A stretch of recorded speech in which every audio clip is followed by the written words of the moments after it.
Tana November kalo kile saba samba filani moga anduru DMS-TV channel muso oni che oni yantuma ayo bisimila DMS-TV sanfɛ foli anta no ban kan bagana na mebako belaji mali kono ani mali ko kan ako don kibaru ni o wakati seli sana anda se an bi kuna fun ba mani ka olu do kloka ame wakilna ji ko be se ga ndame ni kuna funan kanina charde ani ko kilno di akilna dirola wala ko fe bi kuna fun ba mun mabulo ni ka olu do kloka do betalike Juma tamene octobre kalo kile bisaba ani kele samba fla ani muga anduru anka mali ministre de la sécurité et de la protection civile ni Ojira Daoudou Ali Mohamedi ni rekoni ale tara visite ke station fla rekona anka bon ko konna na wala saka sega tala station ni rekon la kanani baro be chugumi ale ni carburant ko rekon dili be chugami na ni station ko folen na Alamsa tamene octobre kalo kile bisaba samba flani muga anduru anka mali fere ni sani ko ministre ni o Musa Alassane Diallo yere koni ale ni anka jamana petrol dona ba yere koni nyoyeke ni nyoyeke yere konna anka jamana yere koni carburant ko be la hale amina me wakati ne na foko bi ale ni fere ko la tele yere konna region do bi carburant ka sega do olu konna na yela ka foko nyoyen yere konna ministre ale ni carburant do baga jakulu ni yere koni kuma na ni femba nuneka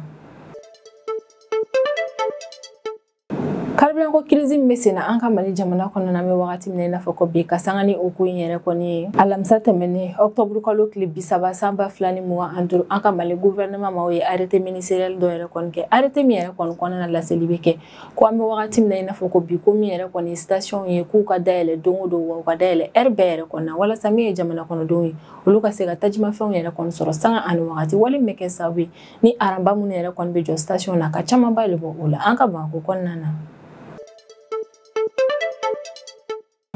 Ame wakati mna ina foko bi carburant ko kilizi okon be anka mali jamana kona na kasangani ukunyere koni alamsado octobre kalo kile bisaba samba flani muga anduru nyono gouverneur ni oila sana jara ale koni nyogo yeteme ale ni nyono force vive localu yere koni nyogo chala wala sa jamana ka carburant ko la hala ame wakati mna ina foko bi ka nyono ka yere kon la sensibiliser okonunuka ame wakati mna ina foko bi ala ka foko gouverneur yere kon ka kuma kona be wuli mandake ni kanyashi nyono sigwa ma obele jile yere kon makuku wa jamana kono nyuma barame wakati mna ina foko bi wanga faranyonka anga jugun mo yere kon ke jamana kona na wala sa mi ni carburant ko kilizi amesega obuli nyon fene ka bo jamana kona na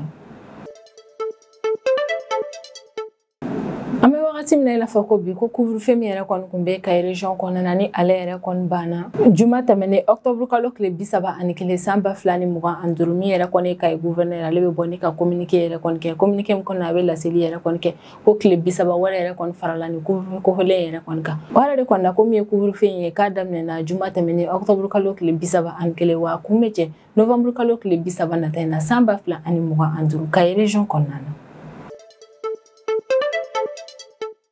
Tarata tamene octobre kalo kile muga ani sheki shoni ka duguje arabala octobre kalo kile muga ani kono don samba fla ani muga anduru mi yere koni office central de stupéfiant mawe ni o CSI ni ne shakada aka mali jamana kono na munu ka bara benen do nyana mi ma fen do ni kele mani ka bo aka mali jamana kono ela ka fogo ndun ko foli yere kono o CSI chedo ko lu yere kontara opération ba do yere konke restaurant do la aka ba ko kono na opération mi yere kono ukumbe ka bisiga ne restaurant ma ko foli yere kono ka fo kube ka fen do firi o yoro la fen no interdit do anka mali jamana konna na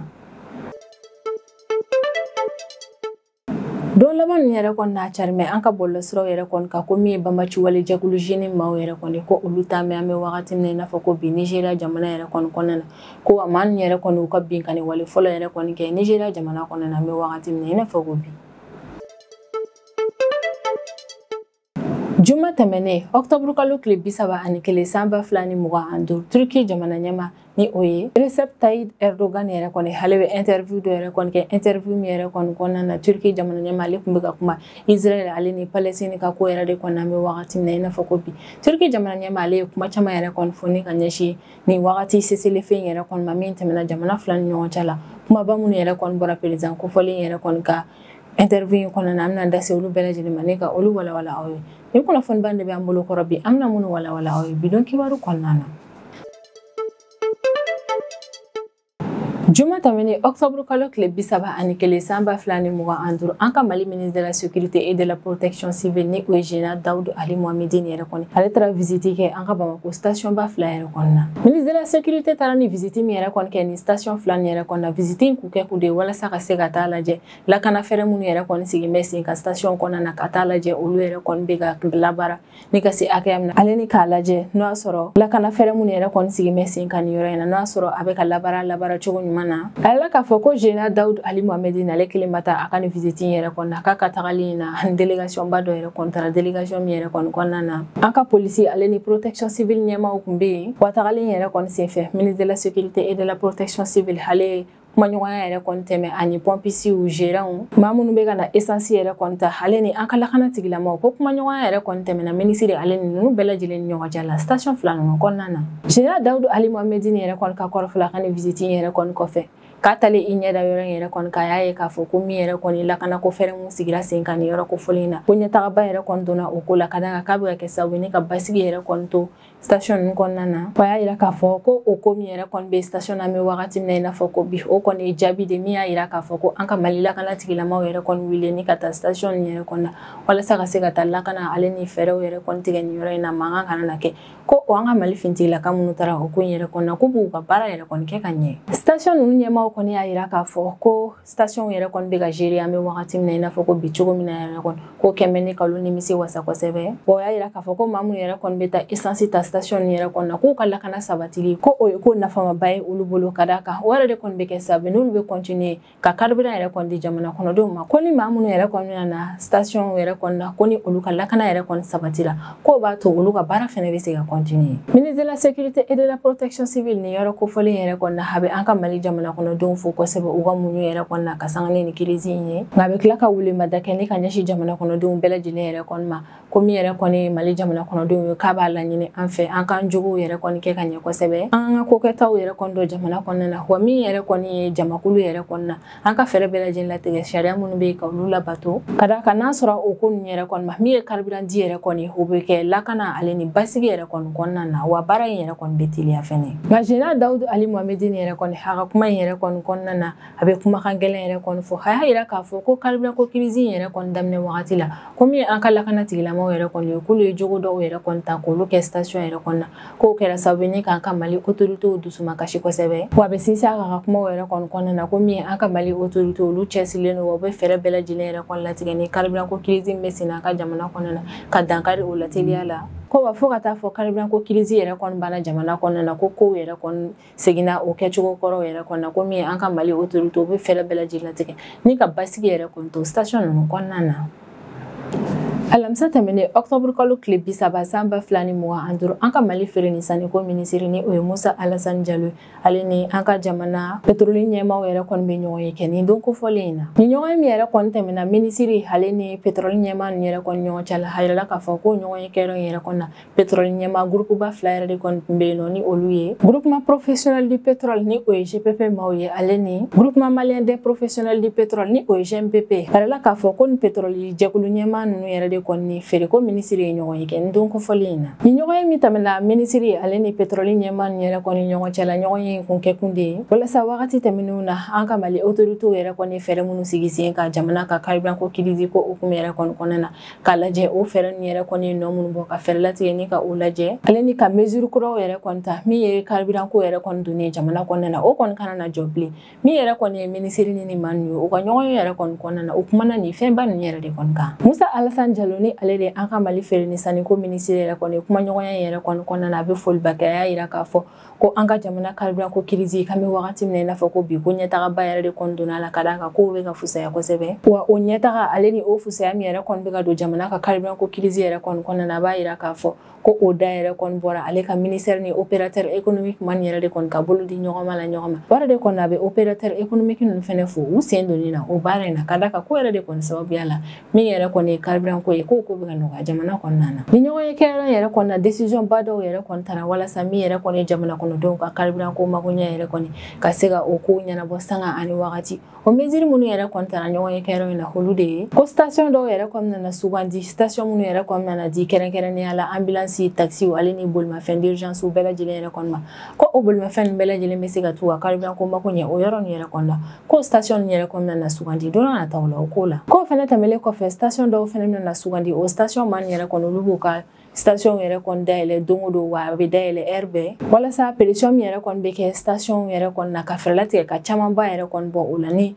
station dɔw dayɛlɛlen sanga ani wagati an bɛ wagati min na i n'a fɔ ko bi an ka jamana region dɔw yɛrɛ kɔnɔ bɛ olu ka carburant ko donni lahalaya yɛrɛ kɔnɔ ko o ka gɛlɛn kosɛbɛ min ye an ka Mali autorités ye o ni opérateur pétrolier ninnu da sera o kuma ma ko mesure kɛrɛnkɛrɛnnenw ale ni mesure tellement dɔw yɛrɛ kɔnɔna na bila sen kan don nataw la walasa min yɛrɛ kɔni ye Mopti San Segu ale ni Kucala ka fɛɛrɛ latigɛ ni region nin yɛrɛ kɔni kɔnɔna na carburant ka se ka don yen sanga ani wagati teliya la ni ɲɔgɔn ye min yɛrɛ kɔni tɛmɛna feere ni sanni ko ministère ni opérateur pétrolier ni yɛrɛ kɔni ɲɔgɔn cɛ la o kɛra ɲɔgɔn ye nafamaba yɛrɛ kɔni ye ka d'a kan ɲɔgɔn ye yɛrɛ kɔni senfɛ o sera ka décision baw yɛrɛ kɔni ta décision ba minnu yɛrɛ kɔni nana kɛ sababu ni carburant ko crise min bɛ sen na an ka jamana kɔnɔna na ka camanba yɛrɛ de kɔni bɔ a la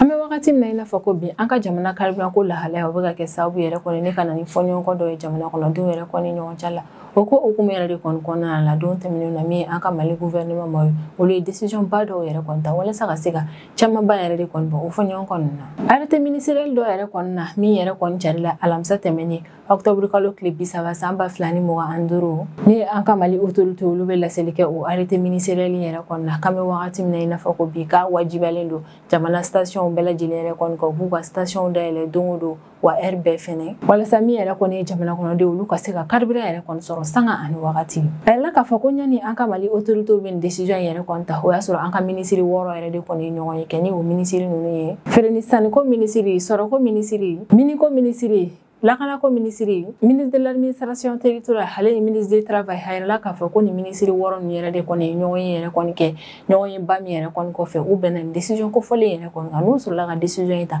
k'a cari k'a da jamana kɔnɔdenw bɛɛ lajɛlen kulo kan an ka ni ministre 6 nin yɛrɛ kɔni bɛnna ni décision min yɛrɛ kɔni kan n'u y'a cari k'a da jamana kɔnɔdenw bɛɛ lajɛlen yɛrɛ kɔni kulo kan o décision yɛrɛ kɔni takun de ye walasa jamana fantan a naani bɛɛ lajɛlen yɛrɛ kɔni na carburant yɛrɛ kɔni bɛ feere condition min kɔnɔna na ka se ka o ko yɛrɛ kɔni ɲɛnabɔ k'a labɛn ko ɲuman ko station dayɛlɛli yɛrɛ kɔni kɔfɛ sanga ani wagati heure bɛɛ yɛrɛ kɔni na ko fɛnɛ tɛmɛlen kɔfɛ min ye an ka ministre 6 nin yɛrɛ kɔni olu ye décision kura wɛrɛw fɛnɛ ta jamana ka carburant ko lahalaya la an bɛ wagati min na i n'a fɔ ko bi o décision min taara an ka Mali autorité yɛrɛ kɔni fɛ décision yɛrɛ kɔni kɛ kun de walasa maa minnu yɛrɛ kɔni bɛ essence yɛrɛ kɔni san ka taa feere dagɛlɛnba yɛrɛ kɔni na ka dankari o maa minnu kan o ko in na ko essence feereli bitɔn kɔnɔ walima minan suguya wɛrɛw yɛrɛ kɔni kɔnɔna na ko interdilen don jamana fantan naani bɛɛ lajɛlen na ko maa kɛrɛnkɛrɛnnen dɔw dɔrɔn yɛrɛ de kɔni bɛ yen nɔ essence bɛ se ka feere olu yɛrɛ kɔni ma bitɔn yɛrɛ kɔni kɔnɔna na o maa ninnu yɛrɛ kɔni ye maa jumɛnw ye groupe bɛ maa minnu bolo ale ni machine bɛ maa minnu yɛrɛ kɔni bolo ni o y'olu ka baarakɛ machine yɛrɛ kɔni ko o maa ninnu yɛrɛ kɔni yamaruya bɛ olu dɔrɔn yɛrɛ de kɔni bolo u ka carburant ka kɛ bitɔn kɔnɔna na ko nka yamaruya di bɛ ni maa minnu yɛrɛ kɔni ma k'u bɛ se ka n'u ka tajimafɛn yɛrɛ kɔni ta bitɔn walima minɛn wɛrɛw yɛrɛ kɔni la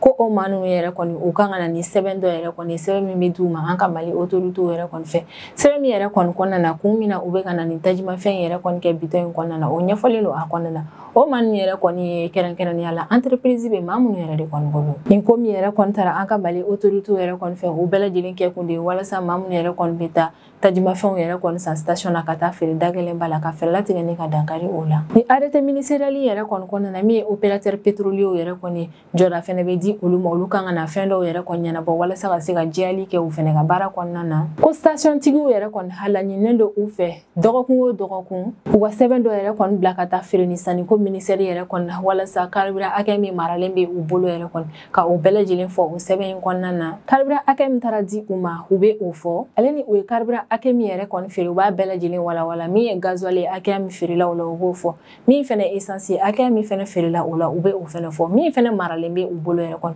u bɛ o bɛɛ lajɛlen fɔ ni sɛbɛn in kɔnɔna na ko station tigiw yɛrɛ kɔni dɔgɔkun o dɔgɔkun u bɛ nin sɛbɛn in bila ka taa feere ni sanni ko ministère ka yɔrɔ la nin décision min yɛrɛ kɔni taara an ka Mali autorité yɛrɛ kɔni fɛ o kɛ kun de ye walasa ka fɛɛrɛ latigɛ min ye tajimafɛn yɛrɛ kɔni o kɔni kana na manquer jamana kɔnɔna na o la ni station tigiw yɛrɛ kɔni tora ka nin kunnafoniya da ministre yɛrɛ kɔni kulo kan ni essence ye walima tajimafɛnw yɛrɛ kɔni tɔ tɛ ɲɛnɛma ye min ye autorité u bɛ fɛɛrɛ latigɛ ni ka taa caman nɔfɛ ka na n'a ye ko kura ye ko station kɔnɔna yɛrɛ kɔni na walasa ka jamaw yɛrɛ kɔni dalakɛɲɛ k'u bila ko ɲuman ka lakana yɛrɛ kɔni sabati ni yɔrɔ yɛrɛ kɔni na ko baara yɛrɛ kɔni dilen don an ka service de sécurité ale ni protection civile ma yɛrɛ kɔni ma ko nka ni jama yɛrɛ kɔni dama tɛmɛna min ye lakana tigilama olu fana bɛ se ka wuli i n'a fɔ renfort ka taa fara o maa ninnu ka station ninnu kɔnɔna na arrêté ministériel yɛrɛ kɔni kɔnɔna na an ka Mali autorités bɛ sinsin kan k'a jira k'a fɔ ko nin décision min yɛrɛ kɔni talen filɛ nin ye ni sariya kura ninnu k'u bɛɛ lajɛlen bɛ labaara kabini arrêté in yɛrɛ kɔni bɔra fo ka taa fɔ ni an ka Mali autorités ye décision kura ta a ko kama wagati min na de an kɔni bɛ wagati min na i n'a fɔ ko bi an ka Mali autorités olu cɛsirilen don ka fɛɛrɛ bɛɛ lajɛlen latigɛ walasa min yɛrɛ kɔni ye tajimafɛn ko in ye ka o ko nɔgɔya kosɛbɛ an ka Mali jamana kɔnɔna na an bɛ wagati min na i n'a fɔ ko bi Kay gouverneur ni o général de brigade Moussa Soumare yɛrɛ kɔni ale ye décision ba dɔw yɛrɛ kɔni ta don tɛmɛnenw na décision min yɛrɛ kɔni kɛra sababu ni couvre-feu min yɛrɛ kɔni kun bɛ ka région kɔnɔna na bɛ wagati min na i n'a fɔ ko bi ka dɔ fara o couvre-feu in kuntagala kan halisa gouverneur ka kɔrɔfɔ la k'a ye dɔ fara couvre-feu in yɛrɛ kɔni kuntagala kan ka d'a kan k'an bɛ wagati min na i n'a fɔ ko bi min yɛrɛ kɔni ale ka région lakana ko yɛrɛ kɔni ko ma sabati o yɛrɛ de kɔni na walasa ka se ka jamana kɔnɔdenw n'u bololafɛn ka lakana yɛrɛ kɔni sabati k'halisa u bɛ continuer ni couvre-feu in ye u ka région kɔnɔna na hakilina jiginna couvre-feu ale kɔni daminɛna ka région kɔnɔna na kabini juillet kalo tile fɔlɔ tɛmɛnen san 2025 wa ko tile 30 wɛrɛ yɛrɛ kɔni farala ka o b'a yira k'a fɔ ko couvre-feu ale daminɛna ko kura ye juma tɛmɛnen octobre kalo tile 31 wa k'a bɛ ban novembre kalo tile 30 nata in na san 2025 ko ni tile 30 kuntagala in yɛrɛ kɔni kɔnɔna na hadamadenw n'u ka bolimafɛn ko yamaruya yɛrɛ kɔni tɛ u bolo ka ye ka région kɛnɛmana yɛrɛ kɔnɔ na k'a daminɛ sufɛla 0 heure la ni ka taa bila sɔgɔmadafɛla nɛgɛ kaɲɛ 5 yɛrɛ kɔnɔ na ko nka ni région kofɔlen yɛrɛ kɔni kɔnɔna na maa dɔw yɛrɛ kɔni bɛ yen nɔ olu sen tɛ nin mesure kofɔlen in na o b'a yira k'a fɔ ko o maa ninnu yɛrɛ kɔni bɛ se ka yala kɛnɛmana na nin su heure kofɔlen yɛrɛ kɔnɔ na ko maa ninnu yɛrɛ kɔni lakana tigilamaw ale ni ambulance yɛrɛ de kɔni minnu yɛrɛ kɔni bɛ mission na ko yamaruya bɛ ninnu dɔrɔn yɛrɛ de kɔni bolo u ka ye ka ye région yɛrɛ kɔni kɛnɛmanaw la ni heure kofɔlen ninnu na général de brigade Moussa Soumare ale yɛrɛ kɔni ka communiqué in yɛrɛ kɔni kɔnɔna na a b'a kuncɛ ni foliba kɛlen ni ka ɲɛsin an ka Mali fintigilakaw yɛrɛ kɔni ma wa a bɛ foliba kɛ ni ka ɲɛsin ka ye population ma o yɛrɛ kɔni ma u ka muɲu yɛrɛ kɔni na ka sanga ni lakanako crise ye an bɛ wagati min na i n'a fɔ ko bi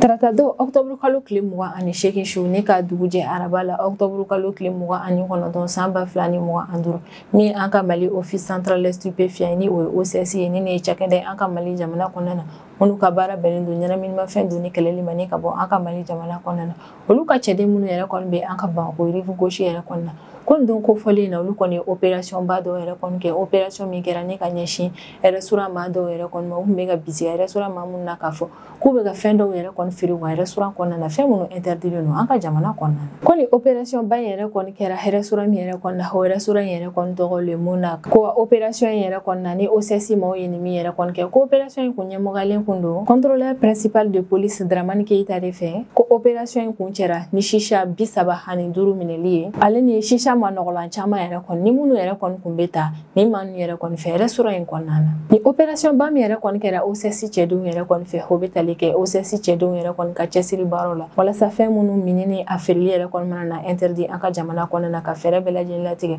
o mesure ninnu bɛɛ lajɛlen ka labato ni o fɛn ninnu yɛrɛ kɔni na shisha bɛ o la an bɛ wagati min na i n'a fɔ ko bi ka d'a kan min yɛrɛ kɔni shisha an bɛ wagati min na i n'a fɔ ko bi ale yɛrɛ kɔni minini a feereli an ka jamana kɔnɔna na o kɔni dagalen tɛ bilen ka d'a kan ni fɛn kofɔlen yɛrɛ kɔni ma ɲi jamana kɔnɔdenw ka kɛnɛya ma ko ni opération yɛrɛ kɔni senfɛ OCS cɛdenw yɛrɛ kɔni u bolo da maa 17 yɛrɛ kɔni ka maa 17 minnu yɛrɛ kɔni kun bɛ nin restaurant kofɔlen in kɔnɔna na opération yɛrɛ kɔni kɛ wagati ko wa maa 17 ninnu minɛlen don an bɛ wagati min na i n'a fɔ ko bi ka d'a kan OCS cɛdenw kan ka sɛgɛsɛgɛli baaraw yɛrɛ kɔni kɛ ko in kan a kɔni bɛ wagati min na i n'a fɔ ko bi OCS maaw yɛrɛ kɔni y'a yira k'a fɔ k'u bɛ fɛɛrɛ bɛɛ lajɛlen latigɛ jamana kɔni mana na sariya min ta ko jamana kɔnɔdenw yɛrɛ kɔni k'o kɛ ko OCS maaw olu bɛ fɛɛrɛ bɛɛ lajɛlen latigɛ jamana kɔnɔdenw ka jamana sariyaw bɛɛ lajɛlen labato wale min yɛrɛ kɔni bɛ kɛ sababu ye ne ka jamana kɔnɔdenw bɛɛ lajɛlen yɛrɛ kɔni ka lakana sabati sanga ani wagati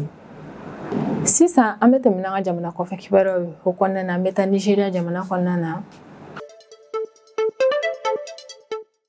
min yɛrɛ kɔni ye banbaci wale jɛkulu jeune maaw yɛrɛ kɔni olu ye laseli kɛ don tɛmɛnenw yɛrɛ kɔnɔna ko binkani wale dɔw yɛrɛ kɔni kɛra Nigéria jamana kɔnɔna na ko olu ka banbaci wale jɛkulu maaw yɛrɛ de kɔni o binkani wale yɛrɛ kɔni kɛ o wale in kɛra sababu ni ka maa caman yɛrɛ kɔni dabaliya ban kosɛbɛ ka da kan min yɛrɛ kɔni banbaci wale jɛkulu jeune maaw ye kabini wagati tɛmɛnenw na olu ka binkani walew yɛrɛ kɔni bɛ kɛ Mali ale ni Burkina Faso jamana yɛrɛ de kɔni kɔnɔna na ko nka an bɛ wagati min na i n'a fɔ ko bi a bɛ i n'a fɔ maa ninnu bɛ ka u sɛnsɛnni ka taa Nigeria jamana yɛrɛ kɔni kɔnɔna na an bɛ wagati min na i n'a fɔ ko bi ni wale yɛrɛ kɔni kɛra sababu ni ka Nigeria sigibaa maaw yɛrɛ kɔni kamana gan kosɛbɛ ka da kan min ye banbaci wale jɛkulu Boko Haram maaw yɛrɛ kɔni olu yɛrɛ de kɔni b'u ka walejugu kɛ Nigeria jamana kɔnɔna na ko ni jeune maaw yɛrɛ kɔni fɛnɛ nana fara kan ko min yɛrɛ kɔni banbaci wale kɛlɛli ye ni jamana kofɔlen in kɔnɔna na ko a bɛ gɛlɛya kosɛbɛ ni wale yɛrɛ kɔni kɛlen maa caman fɛnɛ y'a yira k'a fɔ yɛrɛ kɔni ko min yɛrɛ kɔni ye farafina jamana tɔw ye k'a ka kan u bɛɛ lajɛlen k'u hakili to u yɛrɛ la k'a kana k'u ɲɛna k'a fɔ ko banbaci wale kɛlɛli ye Sahel jamanaw dɔrɔn de tɛ ka da kan ni Sahel jamana maaw yɛrɛ kɔni ye kabako da u kan u bɛ tila ka sɛnsɛnni ka taa farafina jamana wɛrɛw de kɔnɔna na ko yɛrɛ de kɔni n'a ka kan farafina jamanaw bɛɛ lajɛlen k'u bolo di ɲɔgɔn ma walasa a ka jɛ ɲɔgɔn fɛ ka ni maa ninnu si latununi ka bɔ an ka continent kɔnɔna na. Turki jamana ɲɛmaa ni o ye Recep Tayyip Erdogan yɛrɛ kɔni ale bɛ laseli kɛ juma tɛmɛnen octobre kalo tile 31 san 2025 kan bɛ wagati min na i n'a fɔ ko bi ko Israel ale bɛ prétexte ɲini de da walasa cessez-le-feu min yɛrɛ kɔni tɛmɛna ani Gaza ɲɔgɔn cɛ la ko cessez-le-feu yɛrɛ kɔni violer walasa a bɛ ka mɔgɔ faga ni wale jugu min yɛrɛ kɔni kɛ Gaza ka segin ko kura ye ka o baara in yɛrɛ kɔni daminɛ. Turki jamana ɲɛmaa yɛrɛ kɔni ka kɔrɔfɔ la ko Israel bɛ ka o ko min yɛrɛ kɔni kɛ o bɛ kɛ wagati dɔ la o y'a sɔrɔ Hamas maaw yɛrɛ kɔni ye cessez-le-feu yɛrɛ kɔni bɛn ka sɛbɛn kɔnɔna na sariya fɛn fɛn bɛ yen nɔ ko Hamas maaw bɛ ka fɛɛrɛ bɛɛ lajɛlen latigɛ ni ka olu labato ko nka min yɛrɛ kɔni ye Israel ye k'ale bɛ fɛ ka fɛɛrɛ yɛrɛ de kɔni ɲini walasa ka se ka cessez-le-feu in violer k'a ka mɔgɔ faga jugu ninnu daminɛ Gaza ko kura ye. Recep Tayyip Erdogan yɛrɛ kɔni ka kɔrɔfɔ la ko n'a fɔra ko layidu timɛ yɛrɛ de kɔni ko bɛɛ lajɛlen bɛ Israel jogo dɔn o ko kan ka d'a kan min ye Israel yɛrɛ kɔni ale ye jamana ye min t'a ka layiduw timɛ a bɛ sinsin a kan kan bɛ wagati min na i n'a fɔ ko bi ko Gaza ko aw so kelen yɛrɛ kɔni tɛ yen nɔ ko tiɲɛni ma don so min na ko ekɔlisow egiliziw misiriw fo ka taa se dɔgɔtɔrɔso yɛrɛ kɔni ma ko Israel y'a bɛɛ bombarder ko nka o n'a ta o ta ko maaw yɛrɛ kɔni bɛ k'a fɔ ko Israel yɛrɛ kɔni ma fɛn kɛ ko o bɛ kɛ cogo di yɛrɛ kɔni a bɛ hakililaji kɛ ko arme nucléaire yɛrɛ kɔni bɛ Israel bolo an bɛ wagati min na i n'a fɔ ko bi ko wa a fanga yɛrɛ kɔni bɛ Israel la ka frappe kɛ ni ka ɲɛsin Gaza yɛrɛ kɔni ma wagati min mana n'a diya Turki jamana ɲɛmaa bɛ tila ka dénonceli yɛrɛ kɔni kɛ ko min ye Israel yɛrɛ kɔni ale ye kɔngɔ yɛrɛ kɔni utiliser k'o kɛ kɛlɛkɛbere walasa ka se ka maa caman faga Gaza mara kɔnɔna na ko wa Israel ye kɔngɔ min yɛrɛ kɔni utiliser k'o kɛ kɛlɛkɛbere yɛrɛ kɔni Gaza maaw kama k'a y'o kɛ ni ka ɲɛsin kɛrɛnkɛrɛnnenya la denmisɛnninw yɛrɛ de kɔni ma ko kunnafonidila 270 ni olu de tun bɛ ka tiɲɛ yɛrɛ kɔni cari Israel ni Gaza yɛrɛ kɔni ka ni kɛlɛ in na ni olu tun bɛ terrain yɛrɛ kɔni kan ka filmeliw kɛ walasa diɲɛmɔgɔ ka Israel ka kokɛtaw yɛrɛ kɔni Gaza localité yɛrɛ kɔni na ko min ye Israel maaw ye u ye ni kunnafonidila 270 ni bɛɛ lajɛlen faga Turki jamana ɲɛmaa yɛrɛ kɔni bɛ critiquer ni ka ɲɛsin diɲɛ institution ba dɔw yɛrɛ kɔni ma minnu ka baara yɛrɛ kɔni bɛnnen don bɛn ni basigili yɛrɛ kɔni toli la diɲɛ kɔnɔna na a bɛ o maa yɛrɛ kɔni critiquer kosɛbɛ ko olu ma foyi kɛ walasa ka se ka Israel yɛrɛ kɔni bali a ka mɔgɔ faga in a ka tiɲɛni jugu ale ni denmisɛnnin fagaw yɛrɛ kɔni na Gaza o yɛrɛ de kɔni a bɛ diɲɛ institution ba nin yɛrɛ kɔni ɲɛki kosɛbɛ ko olu de sigin bɛ diɲɛ kɔnɔna na walasa ka se ka bɛn ale ni kelenya ni lakana yɛrɛ kɔni sabati diɲɛ kɔnɔna na ko nka o maa yɛrɛ kɔni Israel ye fagali jugu ale ni denmisɛnnin fagaw yɛrɛ kɔni na Gaza k'u ma Israel bali o ko in na a y'a k'a fɔ ko san 20 laban yɛrɛ kɔni na diɲɛ kɔnɔna na kunnafoniya carili yɛrɛ kɔni ko ɲɛtagaba donna o ko la ko nka o n'a ta o ta denmisɛnninw yɛrɛ kɔni bɛ ka faga Azi ale ni farafina ko o ko in yɛrɛ kɔni dun mana na kɛ a ka bɛɛ lajɛlen k'i sigi k'i yɛrɛ ɲininka k'i bɛ taa sɔrɔ défaut yɛrɛ kɔni bɛ dɔ de la ko ɲɛ tɛ san 20 laban yɛrɛ kɔni na kunnafoniya carili diɲɛ fantan naani bɛɛ lajɛlen na ko ɲɛtagaba donna o ko la nka o n'a ta o ta denmisɛnninw yɛrɛ kɔni bɛ ka faga farafina hali ni Azi yɛrɛ kɔni ko n'o yɛrɛ kɔni kɛra a ka kan u k'u sigi k'u yɛrɛ ɲininka kosɛbɛ Recep Tayyip Erdogan yɛrɛ kɔni a bɛ hakili sigi kuma fɔ a y'a yira k'a fɔ k'ale ti mɛn bɛnkan ko yɛrɛ kɔni nana sɔrɔ Rusi ale ni Ukraine ni ɲɔgɔn cɛla la ko n'o yɛrɛ kɔni kɛra o bɛ kɛ sababu ye jamana fila ninnu ka jamana kɔnɔdenw bɛɛ lajɛlen b'u ka sigiɲɔgɔnya yɛrɛ kɔni kɛ bɛn ni lafiya kɔnɔna na min yɛrɛ kɔni ye Turki jamana ɲɛmaa ye ale ka interview yɛrɛ kɔni kɔnɔna na a ye nin kumaba in yɛrɛ de kɔni fɔ a yɛrɛ k'a fɔ k'an bɛ wagati min na i n'a fɔ ko bi ko Israel bɛ prétexte ɲini de da walasa ka se ka cessez-le-feu yɛrɛ kɔni violer ka se k'a ka walejugu ninnu yɛrɛ kɔni kɛli daminɛ ko kura ye Gaza mara kɔnɔna na ni ne bɛ dan sigi an ka bidon kibaru la an b'an kanubaga n'a lamɛnbagaw bɛɛ lajɛlen fo Mali kɔnɔ ani Mali kɔ kan an bɛ hakilina jigin k'aw bɛ se k'an dɛmɛ ni kunnafoniya kan ni na carili ani k'aw hakilinaw di hakilina diyɔrɔ la wale kɔfɛ an b'a fɔ a ɲɛna ko aw k'an bɛn a ɲɔgɔnna wɛrɛ ma